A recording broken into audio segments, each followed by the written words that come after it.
Hey everyone, today let's look into this new dispensation that Christians believe they're under.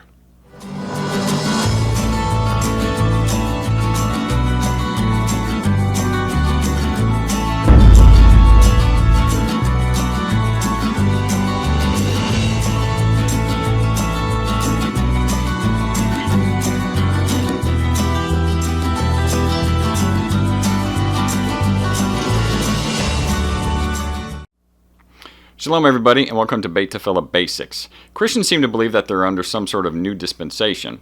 They talk about it a lot, but if you try to pin them down to a definition of what their new dispensation might be, they're a little hazy on it, and they might give you a few different theories. And I also found the same if you Google it and you look at different Christian blogs or websites and things, you get a few different definitions there as well. So today I thought we'd examine these few different theories or definitions they have for a new dispensation, or new disposition, whatever you want to call it, and let's see if we can kind of figure it out. To get started, I figured the best way to try to define it is to see if the New Testament can do so, since that's where most Christians are going to head to tell you where the definition of it can be found. But actually, there's only 4 places in the entire New Testament that the word dispensation is used, and shockingly not all 4 times were used in letters written by Paul. It's found in verses in 1 Corinthians 9:17, Ephesians 1:10, Ephesians 3:2, and Colossians 1:25. Now, the word dispensation in those 4 verses is the Greek word oikonomia, which according to Strong's means an administration, a religious economy, a dispensation, or a stewardship. Yet if you read those 4 verses in the words oikonomia in context there, they're not at all about a Christian idea of dispensation. So that's no help. Some Christians might say, oh, the new disposition is referring to a New Testament in Jesus' blood, the one that he spoke of before he was crucified. Okay, well, we can find that in 3 places in the New Testament. They say basically the same thing in the 3 synoptic Gospels. So let's just take the first one we can find. We'll read that from the King James Version first, from Matthew 26:28. For this is my blood of the New Testament, which is shed for many for the remission of sin. The ISR version has it, for this is my blood, that of the renewed covenant, which is shed for many for the forgiveness of sin. The other 2 verses that say something similar for those who are interested is Mark 14:4 and Luke 22:20. So with those verses, most Christians will assume that they're under some sort of new covenant or New Testament now. But what did God specifically say would happen under a new covenant that he would make with his people? Well, that's easy to read about in Jeremiah 31:31-34. See, the days are coming, declares Jehovah, when I shall make a new or renewed covenant with the house of Israel and with the house of Judah. Not like the covenant I made with their fathers in the day when I strengthened their hand to bring them out of the land of Egypt. My covenant which they broke, though I was a husband to them, declares Jehovah. For this is the covenant I shall make with the house of Israel after those days, declares Jehovah. I shall put my Torah, or law, in their inward parts and write it on their hearts. And I shall be their God, and they shall be my people. And no longer shall they teach each one to his neighbor, each one to his brother, saying, Know Jehovah, for they shall all know me, from the least of them to the greatest, declares Jehovah. For I shall forgive their crookedness and remember their sin no more. So examining this passage a little bit closer, who's God making the covenant with? Christians? Verse 31 says, I shall make a renewed covenant with the house of yisra'el and with the house of Judah. Okay. Also notice that God says that he will be forgiving the sin. There's no Messiah in the picture anywhere there with this new covenant that he's going to need to forgive sin. It's just him. Also, does anyone today still need to teach the Torah? Well, yeah. Does everyone today know Yehovah from the least to the greatest?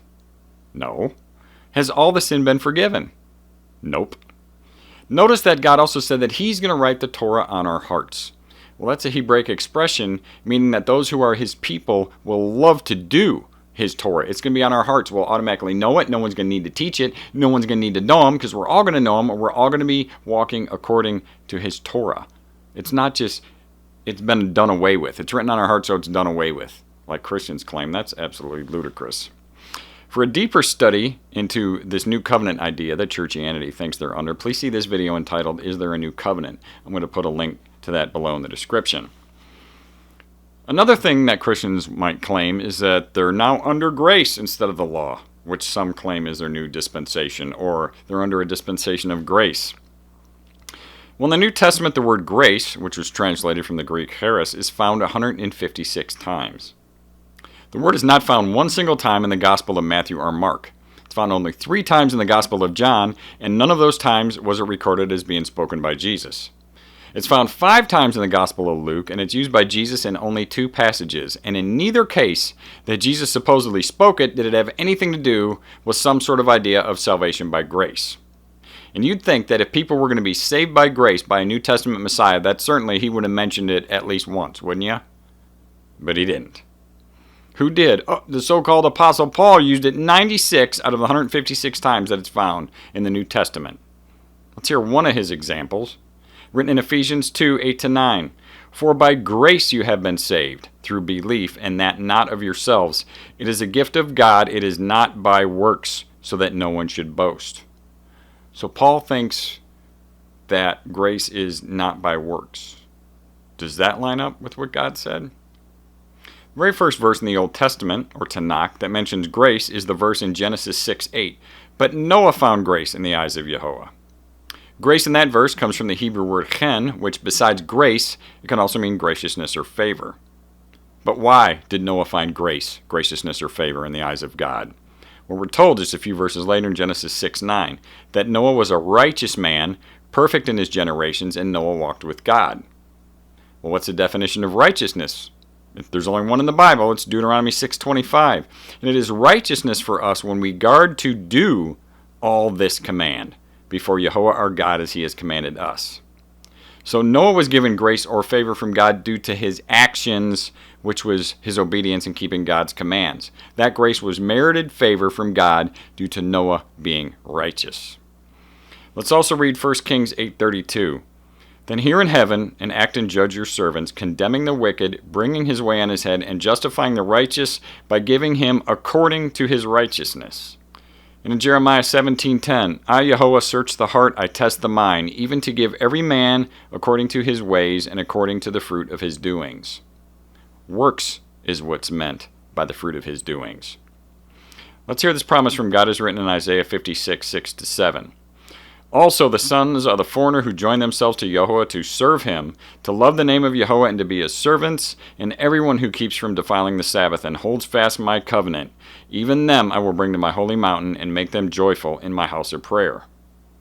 Holding fast to his covenant is action there, obeying the terms of that covenant, just as it's spelled out in the Torah. In Jeremiah 7:23 it states, But this is what I commanded them, saying, Obey my voice, and I will be your God, and you will be my people, and walk in all the ways that I have commanded you, that it may be well with you. Okay, so we have to obey his voice for him to be our God, not merely believe in something to get some kind of grace, as Paul would have you believe. God did say this, however, as recorded in Ezekiel 33, 14-16. Again, when I say to the wrong, you shall certainly die. If he turns from his sin and does right and righteousness, if the wrong restores the pledge, gives back what he has stolen, and walks in the laws of life without doing crookedness, he shall certainly live, he shall not die. None of his sins which he has committed shall be remembered against him. He has done right and righteousness, he shall certainly live. So where's grace mentioned there by God? I didn't hear it. God said if the wrong turns from sin and does righteousness, that he will certainly live. That's a promise from God, all due to our works in being obedient. Sorry, Paul. For a deeper study on this whole saved by grace issue, please see this video that I made a while back entitled, Are We Really Saved by Grace? I'm going to add a link to that below as well. A covenant is like a contract. There's a list of terms to it of what each party agrees to do. The first 5 books of the Old Testament, also known as the Torah, contains the terms, which we know as commandments that are listed by God, that we are to keep if we wish to be considered his people. It's very simple. He says, if you do this, then I will be your God. It doesn't get any simpler than that. Christianity disregards it, says we don't have to do that anymore. Okay? They're free to do whatever they want, but guess what? They won't be his people and he won't be their God, so they got a problem. There are no terms to a second or brand new covenant listed anywhere in the New Testament. If there was a new covenant issued, there would be terms and conditions to it. But there's nothing. And since God said we can't add or subtract from his word, any terms and conditions in the New Testament giving us a new covenant would violate the word of God anyway, and it would still be wrong. The Torah is the only place that we can find the terms to God's covenant between him and his people. That's it. and it's still in effect because he hasn't made the renewed one yet. That's simple stuff. Christians and Messianics, they better examine what their New Testament is telling them, because it doesn't line up with the Word of God. It's not the Word of God in the New Testament. Okay?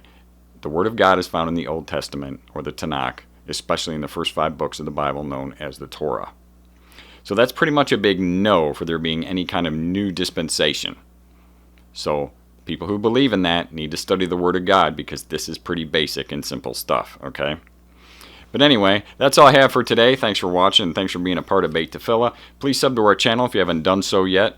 To everyone watching, I'd like to say shalom, and thanks for doing your very best to obey the Word of God.